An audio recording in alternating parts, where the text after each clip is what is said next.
It is my honour to rise today on behalf of the good people of Haldimand, Norfolk, to speak to a serious crisis in our country.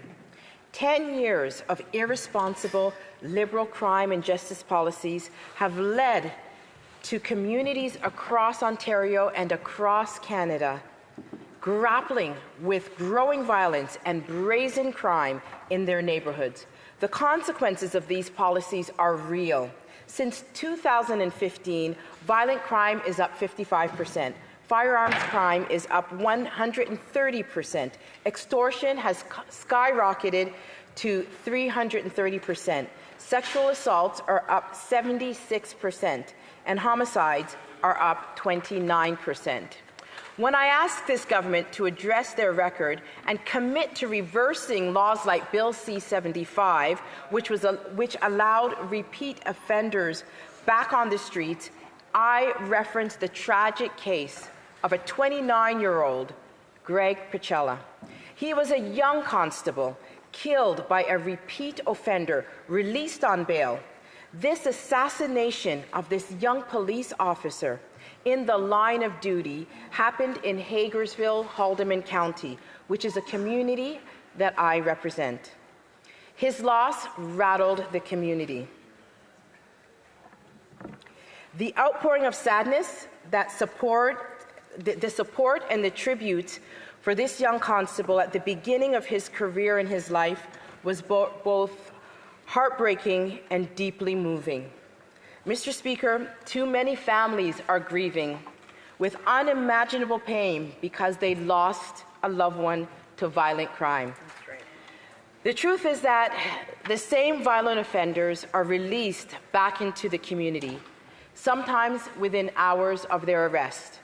Because judges are constrained by Liberal laws to impose the least onerous conditions possible, this so-called principle of restraint compels the courts to release at the earliest possibility and impose only reasonably necessary bail standards, even when there's a strong chance of reoffending.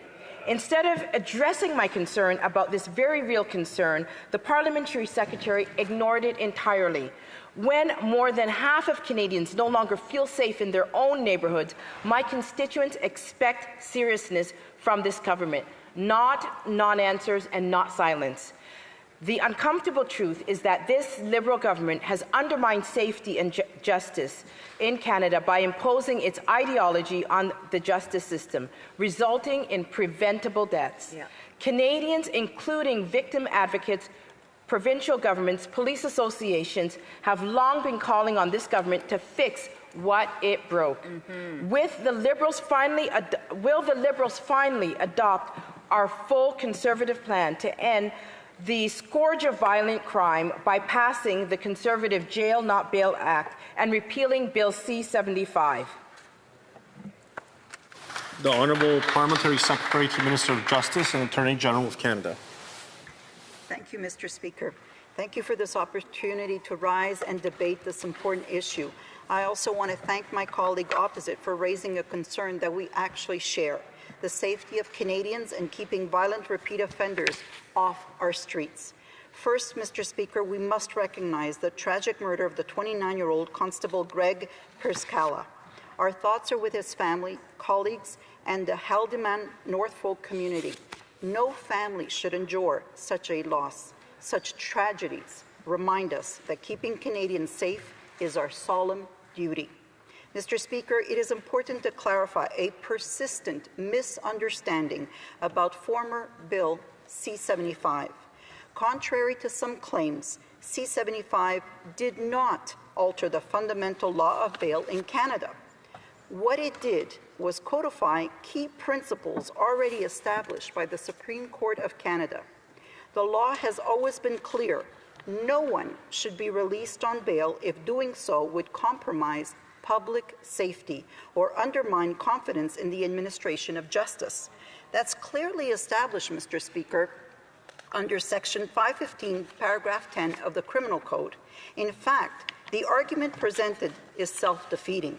The member suggests that repealing former Bill C-75 would improve public safety. In reality, repealing C-75 would actually make it easier, Mr. Speaker, for some individuals like those previously convicted of intimate partner violence to obtain bail. Let's be clear about the Conservatives' position over the last 6 months. First, they campaigned on repealing all of Bill C-75, including protections for victims of intimate partner violence. When we called them out, they suddenly shifted and said they only wanted to remove the principle of restraint from former Bill 75.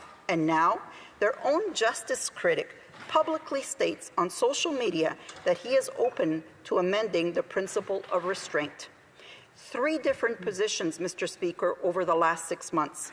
It is hard to take them seriously. They clearly have no plan, no consistency, and no idea what they're doing.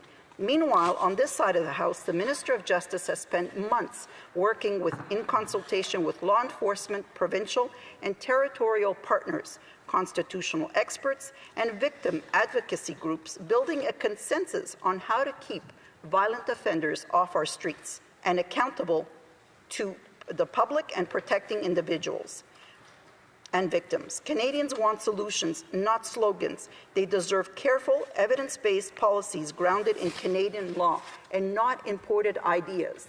And I say imported ideas. What do I mean? Because it is striking to see the types of proposals that the Conservatives continue to push, whether it's the provision of their bail bill C-242, the shoot first policy, or a 3 strikes law. These measures have all failed in every jurisdiction where they've been tried in the United States. If the Conservative member had been paying attention to the last election they lost, they would know that Canadians want laws made here in Canada in consultation with provinces, territories that actually work in our communities. This government is also investing in federal policing, including the hiring of 1,000 new RCMP personnel and expanded resources to combat financial crime, organized criminal networks, and online exploitation. These investments reflect a broader strategy, one that combines enforcement with prevention and recognizes that community safety depends not only on strong laws, Mr. Speaker, but also on strong institutions.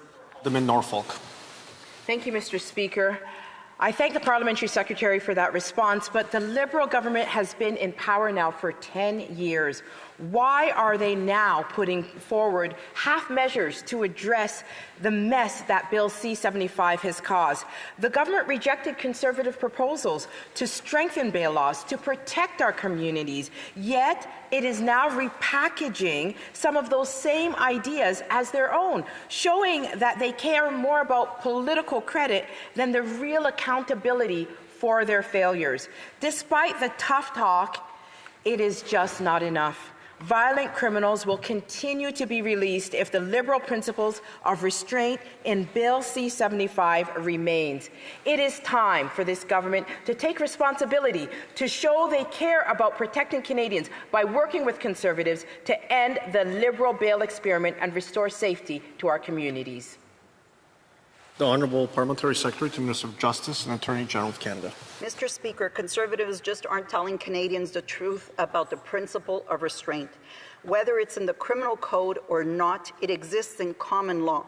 So their attacks on Supreme Court precedents are nothing but political theatrics. First, we respect the rule of law and will never use the notwithstanding clause to override Supreme Court decisions. Second, we don't go online to attack Crown prosecutors or call the brave men and women of the RCMP who protect our country and Canadians despicable.